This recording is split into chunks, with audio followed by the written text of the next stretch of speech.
Na semana passada, terminei parte do suporte do motor para a versão 4 da bicicleta elétrica e aguardava as polias. Desde então, passei a fabricar todas as outras peças do suporte do motor.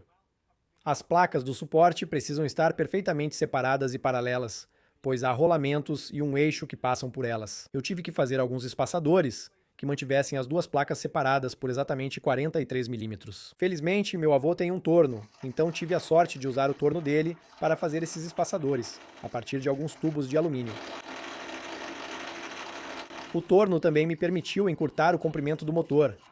Como mencionei no vídeo da semana passada, o pino na ponta do motor atrapalhava os pedivelas, então poder cortar isso e ainda deixar com um acabamento relativamente bom foi bem útil. Ele tem uma esmerilhadeira, então consegui fazer superfícies planas na ponta do eixo secundário, para que ao montar as polias no eixo, os parafusos prisioneiros se apoiem nessas faces planas. As polias chegaram e era hora de montar o restante da bicicleta, mas surgiu o primeiro problema. Minha câmera ficou sem bateria.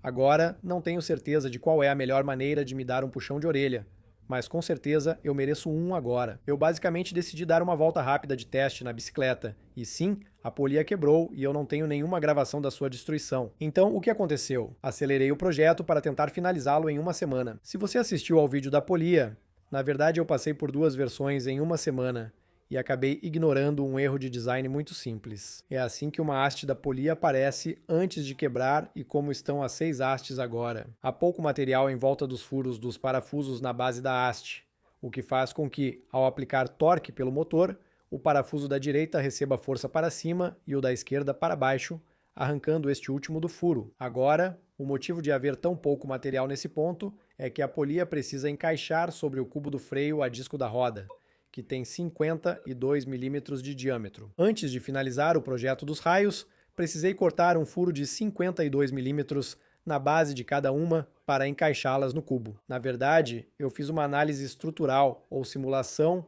no Fusion 360 nesse raio antes de cortá-la. Porém, tive resultados pouco confiáveis. Como não sei o torque real desse motor elétrico, precisei rever um vídeo da versão 3, da bicicleta elétrica que usava o mesmo motor. Também vou colocar um link para o motor na descrição abaixo, porque algumas pessoas perguntaram no meu último vídeo. E o que eu descobri é que a bicicleta acelera de 0 a 30 milhas por hora, ou 13,4 metros por segundo, em cerca de 12 segundos. Isso dá uma aceleração de cerca de 1,2 metros por segundo ao quadrado, e como a massa da bicicleta e eu juntos é de cerca de 110 quilos, isso resulta em uma força para frente de 132 newtons. Com um raio do pneu de 0,325 metros, isso resulta em um torque médio de 42,9 newton-metros. Agora, como esse é um torque médio, não tenho certeza de qual é exatamente o torque máximo. Pode ser mais que isso, e a versão 4 da bicicleta elétrica tem 20% mais torque, porém 20% menos velocidade máxima. Então, o que eu vou fazer é dobrar esse valor de torque como um fator de segurança. Então, vamos usar 85,8 newton-metros. Então, como o raio da polia é de 0,14 metros, e esse torque precisa ser distribuído entre 6 raios diferentes. Basicamente, um raio da polia precisa suportar 102 newtons de força na sua ponta, que quando esses valores são inseridos na simulação do Fusion 360, isso resulta em um fator de segurança de 2,16, o que basicamente significa que o raio da polia deve ser capaz de suportar o dobro da força sem quebrar. Agora, para vocês engenheiros, usei a menor malha possível, o que demorou bastante para o computador calcular.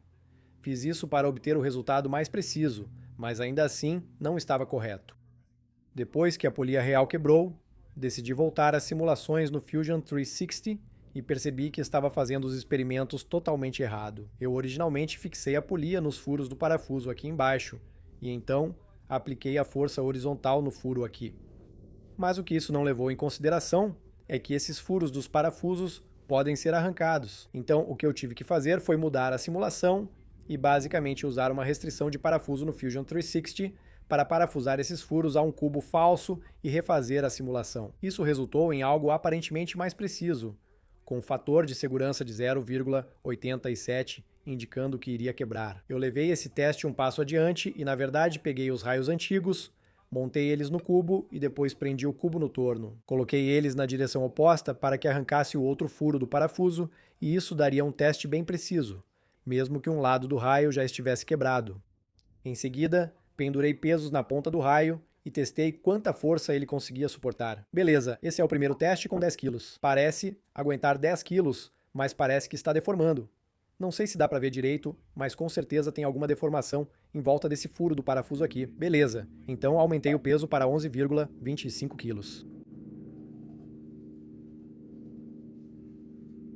E baixando o peso lentamente.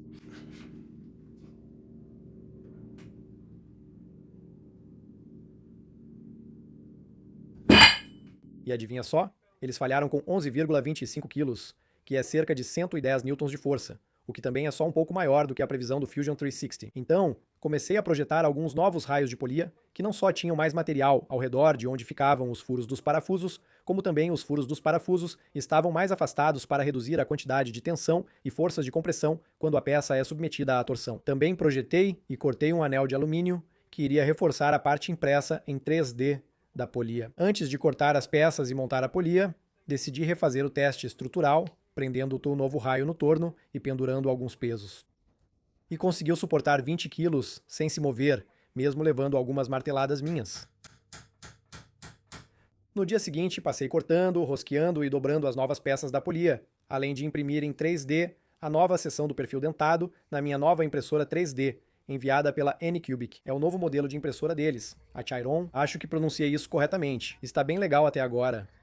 Tem uma plataforma de impressão grande e recursos que minha antiga Creality CR10 não tinha.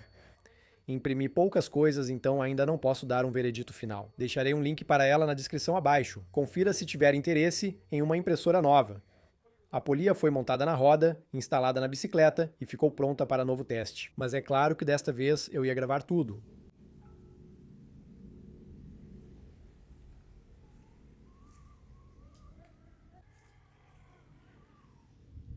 Sim, passou no teste inicial de superar a velocidade de caminhada.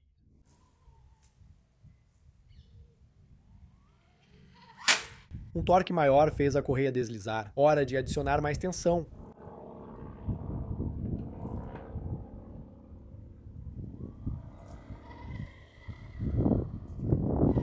Então, aumentei lentamente o acelerador a cada vez para ver como a polia se comportava e parecia aguentar muito bem.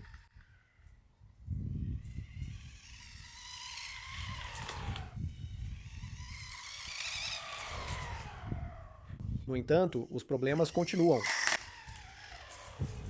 A polia suporta as forças agora, mas ao tentar remover polias menores para aplicar trava-rosca nos parafusos prisioneiros, elas não saíam de jeito nenhum, mesmo com ambos os parafusos prisioneiros removidos de cada polia, e mesmo aquecendo a polia para tentar expandi-la no eixo, ela não saía.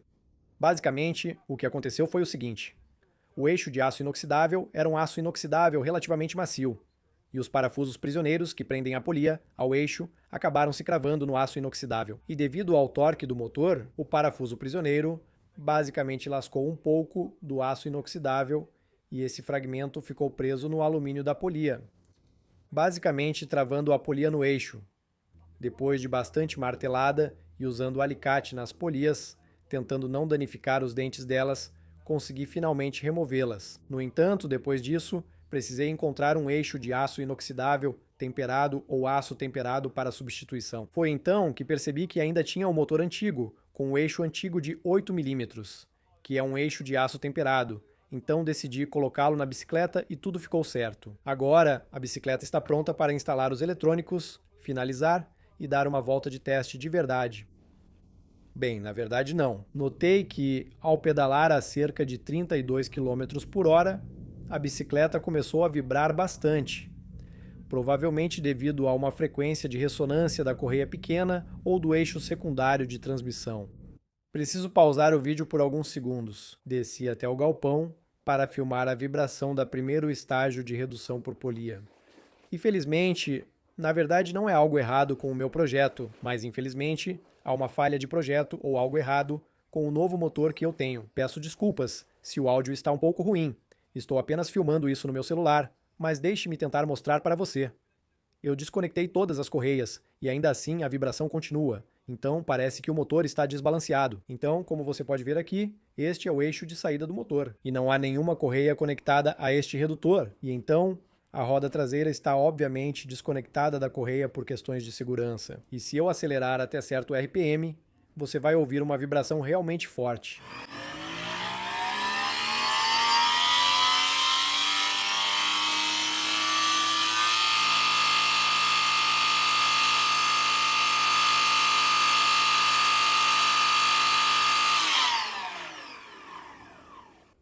Não sei como vou encaixar este vídeo curto que estou gravando no celular no vídeo principal, porque acho que expliquei que vou voltar para o antigo sistema de polia única. Mas agora descobri que é o motor. Então preciso tentar resolver isso com o motor e que o meu projeto com o suporte do motor está realmente bom. Então talvez ainda estejamos bem com o sistema de redução de dupla polia de alto torque. Chega de papo, vamos ao vídeo principal. Estou tentado a passar a correia principal direto do motor, eliminando a redução de dupla polia, mas perderia o torque da bicicleta elétrica e o vídeo da semana passada seria inútil, pois teria que refazer todo o suporte do motor. Então essa é a situação da bicicleta elétrica. Eu realmente não sei o que fazer em seguida. Espero que toda a análise e destruição estrutural da polia tenha sido interessante para você. Eu preciso dar um passo atrás em todo o projeto e pensar mais um pouco sobre o que vou fazer em seguida. Eu prefiro fazer isso do que você sabe, dar mais um passo à frente e depois 2 passos para trás de novo. Quero passar mais tempo tentando projetar isso direito. Eu disse bem no começo do projeto que não ia apressar isso, mas a empolgação de ter uma bicicleta elétrica acabou falando mais alto e eu acabei apressando as coisas. Preciso avisar que não terá vídeo na próxima semana. Quero voltar a fazer vídeos de projetos completos a cada, 2 semanas mais ou menos.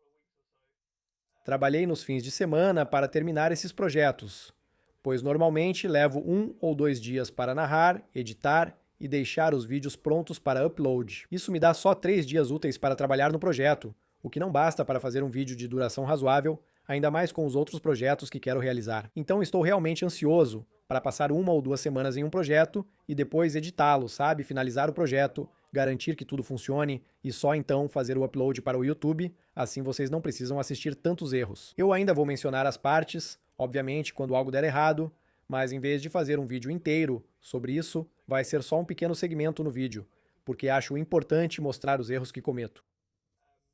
Mas é isso, quero dedicar mais tempo a cada projeto. Além disso, tenho algumas colaborações chegando nas próximas semanas, então pode ser que não demore tanto para o próximo vídeo, provavelmente em cerca de 2 semanas. Então não estou parando completamente com os vídeos semanais, só estou dizendo que não vou apressar um projeto para lançar em 1 semana se ele não estiver terminado e funcionando.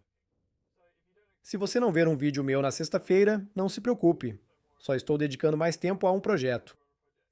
Fiquem atentos às minhas próximas colaborações. Sobre a bicicleta elétrica, ela ainda não morreu. Talvez eu precise dedicar mais tempo a ela.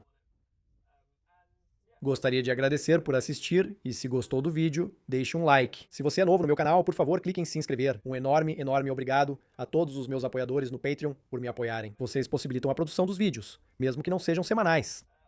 Vou postar conteúdos dos bastidores. Vocês vão ver por fotos o que ando fazendo lá no Patreon. Não serão vídeos completos toda semana, mas vou postar fotos no Patreon para quem quiser acompanhar o que faço. Obrigado por assistirem. Até daqui a algumas semanas. Tchau.